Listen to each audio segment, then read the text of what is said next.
I bring you greetings from the Secretariat of the Nigerian Indigenous Nationalities Alliance for Self-Determination, this 7th day of June 2021. As the disputed Federation of Nigeria continues to wobble in what now seems is terminal throes, and as the evidence of state failure continues to manifest all over the place, I'm sure some of us heard Ambassador John Campbell talking about it with his institute just last week. You know, we've come to where we have to make this special broadcast to speak to a specific situation that is brewing. We do not know how true it is, but it is so grave that we need to make this broadcast to address it. Only a few days ago, a leaked memo purportedly coming out from the Attorney General Malami, suggesting the suspension of the 1999 Constitution to the president.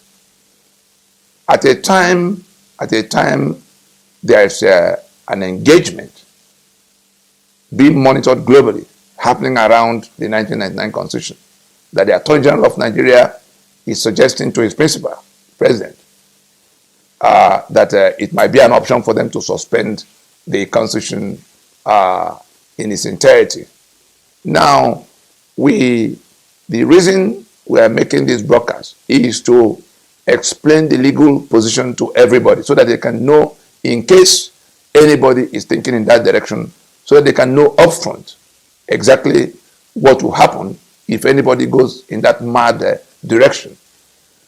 We recall that from the point in December of 2020, the constitutional force majeure was proclaimed by the indigenous nationalities. The union dispute declared centered around the rejection of that constitution as basis of Nigeria on account of the fact that the peoples of Nigeria did not make that constitution.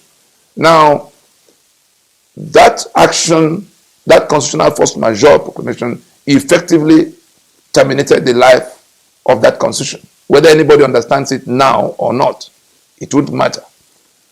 The only thing holding that constitution in place is the limited toleration, like a life support. The 1999 constitution is on life support now, and that life support is, on account of the limited toleration being extended to it by these same nationalities in this alliance, this majority of the South and Middle Belt holding hands that have repudiated the document and now insisting on its termination. But to avoid anarchy, we indicated in that proclamation that we were going to tolerate it only for the period of transition that must now be undertaken. Nigeria has no room to maneuver because of the fact that the nationalities, the constituent blocks, as we see in this, in the map here, the constituent blocks are retrieving their sovereignty that Nigeria had, hijacked, that the illicit federal government of Nigeria that emanated from the point of the collapse of the Federation of Nigeria in 1967, had hijacked, their sovereignties have been hijacked and corralled into the unitary Nigeria that is defined by that constitution. So where we are now is that action has taken out that constitution. The process going on now, which is the retrieval of sovereignty by all of those who were trapped here all these decades. But we are carrying on in a manner that will lock out anarchy. And so if in that very limited situation, that limited toleration of that constitution, somebody now thinks he can get ahead of everybody. We remember that just a day or two after the proclamation, the National Assembly, I think it was the Senate, that threw out something of amendment. They now went into an amendment process that in which the thematic issues for the amendment were lifted almost 100% from the constitutional grievances listed in that proclamation. Let those who can find the two documents compare. Check what the National Assembly said they are going to amend, and check the grievances listed there in that in the force majeure proclamation of December 16th. I'm making this connection so that we can see very clearly that the system, instead of responding to the issues raised, instead of calling a meeting of the owners of the enterprise as the international stakeholders had advised, the US, the EU, the UK, pointing Nigeria to the prescriptions of our proclamation, they are hedging around, trying to rush to the National Assembly to go and do amendments. Of course, it didn't take anything to knock that one out. The amendment gambit has failed, because we made it clear to everybody that the legislative mandate of the National Assembly does not extend to constitution making, period. And it didn't take anything for the stakeholders to see it. And everywhere they went to their so-called public hearing, that was what they were told. The governor in Asaba, the Okowa, the governor in Ondo, Keredolu, Afe Babalola, all of those who should know, Akeoyebode, all of those who should know, I've told them that they can't, that there's nothing, that the contention of those who are rejecting the constitution is that we've not made any constitution, and that decree number 24 of 1999 cannot remain basis of the pretending we have a federation or a union at all. And so, having done all of this and having extended at this time that transitioning, we say let those in government house remain for the period we will need to work our way from this dead end to what could become the successor constitutional instrument.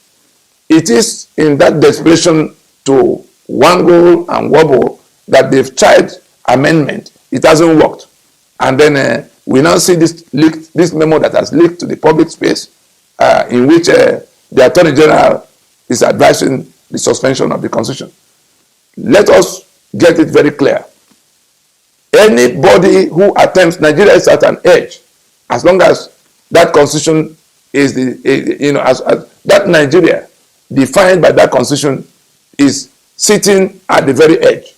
The only reason it's still sitting there is because we are avoiding anarchy by extending limited toleration to the document at this time. If anybody attempts to go in that direction, the person will find out too late in the day that the sovereignties that now constitute that Nigeria are already being retrieved by the owners of the sovereignty.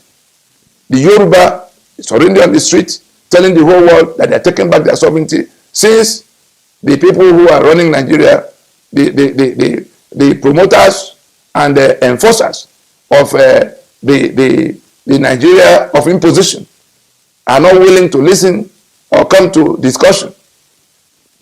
The sovereignty of the constituent components is not dependent on anybody to agree with them or not agree with them. If anybody does anything to truncate what is left of the life of that dead constitution, is actually on life support.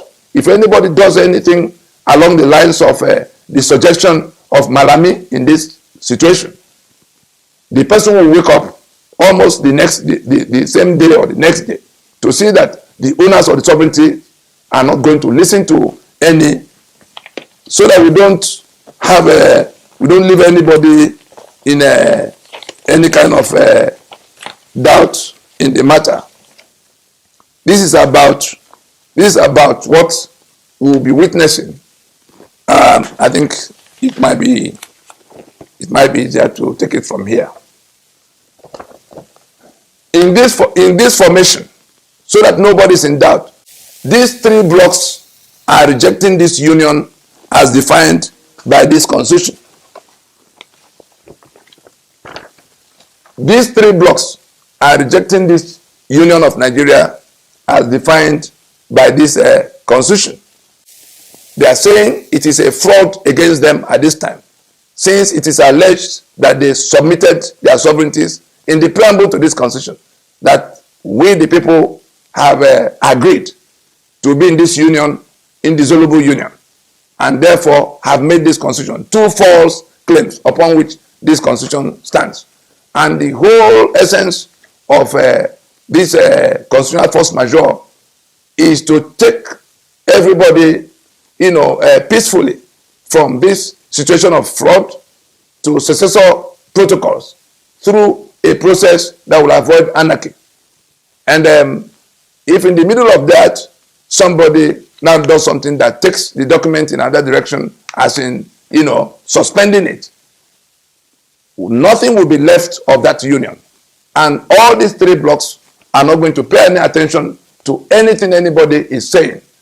To assume martial power, to assume where will the sovereignty fall from the sky, to keep the union, they will sit in Abuja to manage.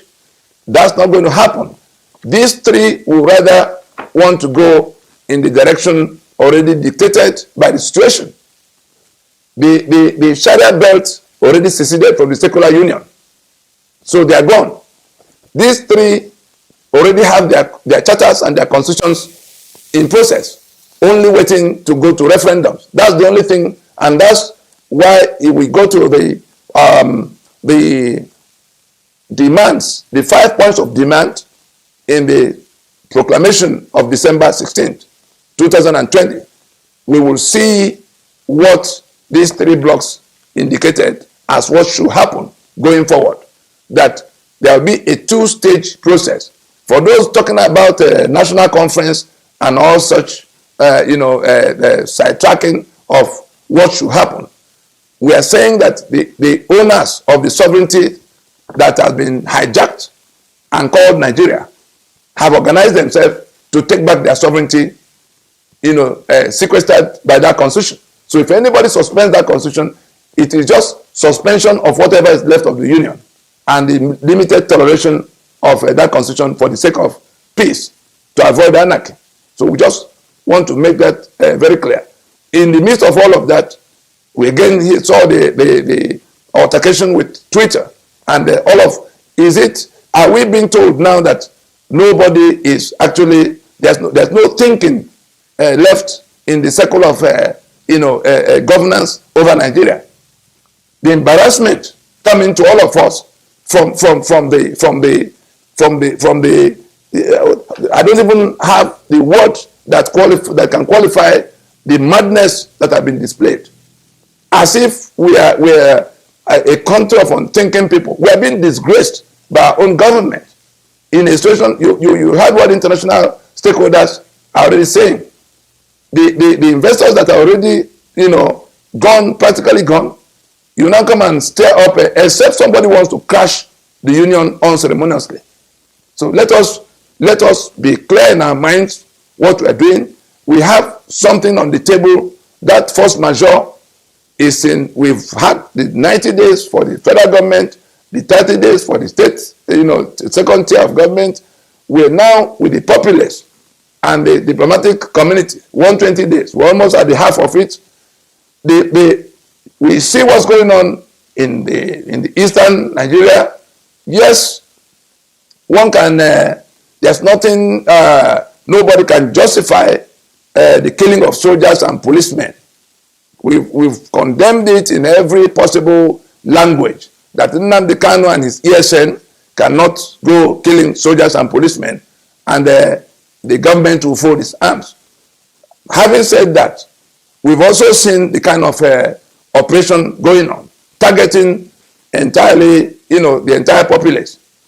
The issues of genocide, the issues of crime against humanity will stand on the strength, on their own strength.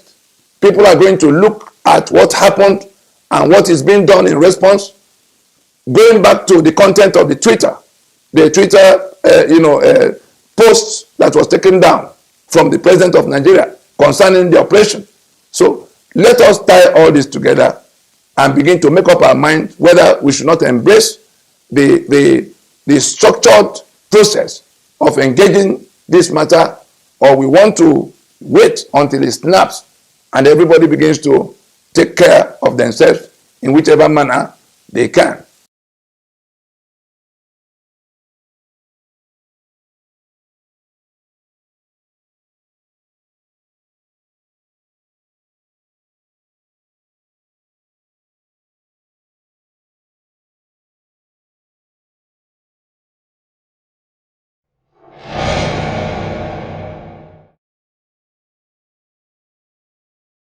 Ah, la, la, la, la, la, la.